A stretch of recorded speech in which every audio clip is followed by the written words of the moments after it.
Star Citizen Alpha 4.2 is no longer a moving target. With the latest roadmap update, Cloud Imperium Games has officially locked in all the features and content scheduled for this next major patch, well, so-called major patch.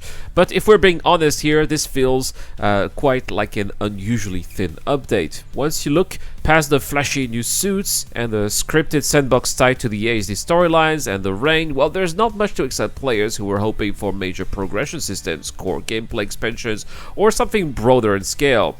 If you're not drawn into the specific loops surrounding radiation sites or Wikilo's exclusive ships or the FODA-related danger zones, 4.2 might come across as disappointingly bare bones. And yes, the foundation for future survival environmental systems here are starting to appear, but that doesn't change the fact that this patch leans heavily on a very narrow experience. That being said, the latest patch watch reveals some deeper mechanical changes here that could quietly reshape how we play the game. So today we're going to take a look at what's coming, what's changing, and what it means for your time in the verse. First, we'll start with the latest roadmap update here, which confirms the full list of committed features for 4.2. Among the highlights, we now know that radiation gameplay and new creatures are officially coming, including the juvenile and adult Velakar, the irradiated ape Velakar, and the irradiated Copian as well. The Sterling exploration suit designed for radiation-heavy zones is in as well. Stormbreaker, the new sandbox activity, is locked in along with its supporting locations, the ASD research facility on Pyro 1 and the ASD data center on Pyro 4.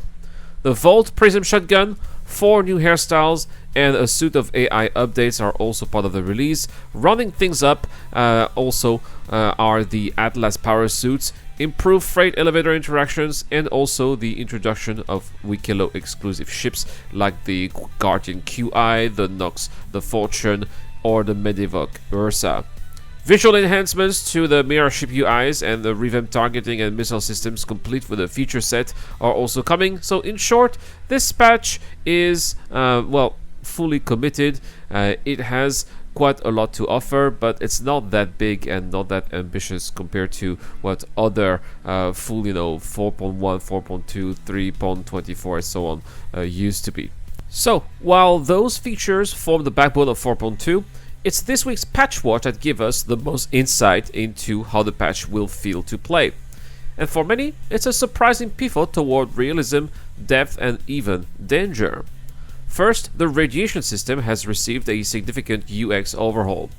The on-screen widget now features animated feedback and clear exposure data, allowing players to understand at a glance how fast their exposure is increasing or decreasing.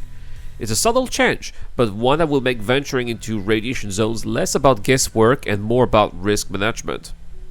Combined with the Sterling suit and the dangerous creature encounters around the Stormbreaker locations, this points to a genuinely hazardous environment that encourages preparation and tactical planning.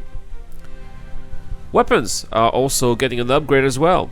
The new Volt Prism laser shotgun is designed for close-range combat, but with a twist. Its pellet spread increases as it gets hotter. We've already talked about it in previous videos. So that means that it's devastating up close, but becomes more unpredictable if you're not managing your rate of fire. It also looks and sounds incredible for those who have tried it, fitting neatly into futuristic aesthetics of the Volt catalog. Also, if you enjoy the FPS side of Star Citizen, the Prism should become a new favorite, especially when paired with the new power suits that are coming with 4.2, the Itkey and the Geo Itkey, right? Anyway, speaking of those suits, the patch streamlines the experience of acquiring and using the Atlas series.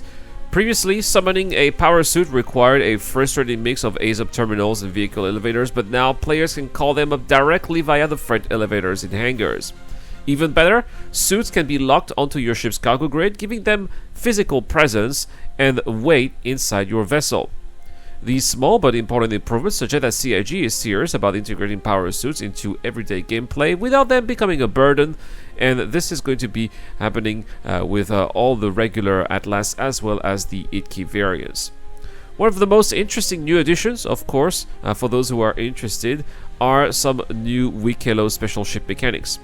Players can now earn exclusive vehicles by interacting with Wikilo, who offers a curated list of ships and ground vehicles in exchange for favors. We talked about it in the previous video.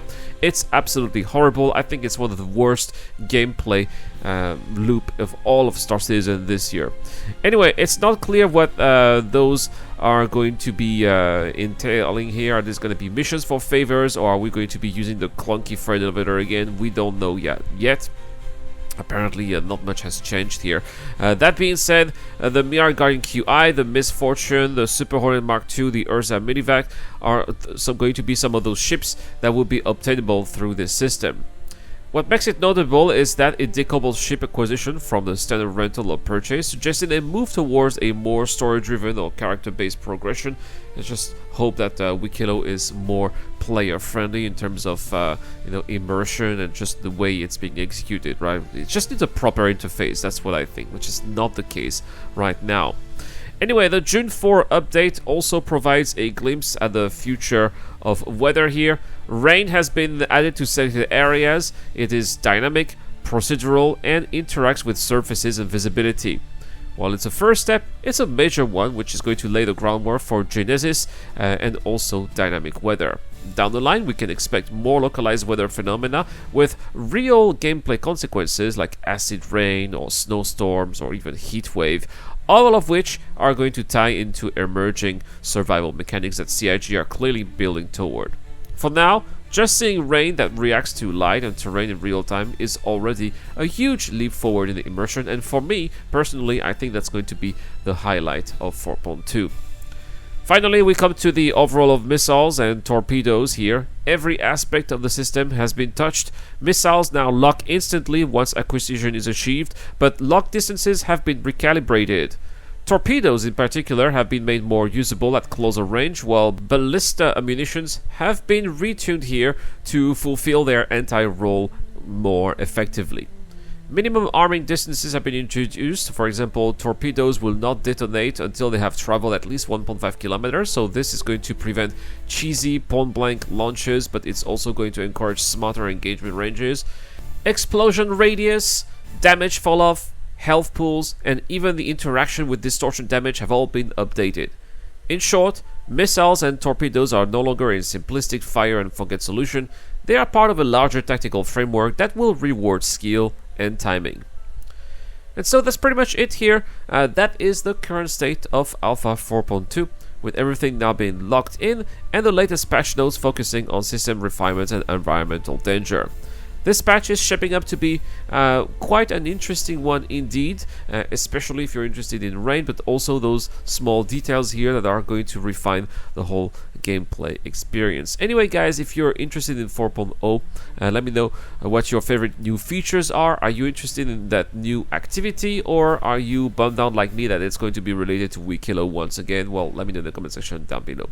I got an exciting giveaway this month. I'm giving away a Mirai Guardian MX. All you have to do is to comment to the videos and subscribe. 10 entries will be put to the Wheel of Names. 10 entries also for the people who join in on Glim, link in the pinned comment, and automatic entries for Patreon and YouTube members. Guys, thank you so much for watching. A big shout out to Dr. Frobin, Tokata Sisius, Ducky to Ducker, Shadow Rise, and Zero Crusher. I have been Iran, and I'll see you guys in the next one.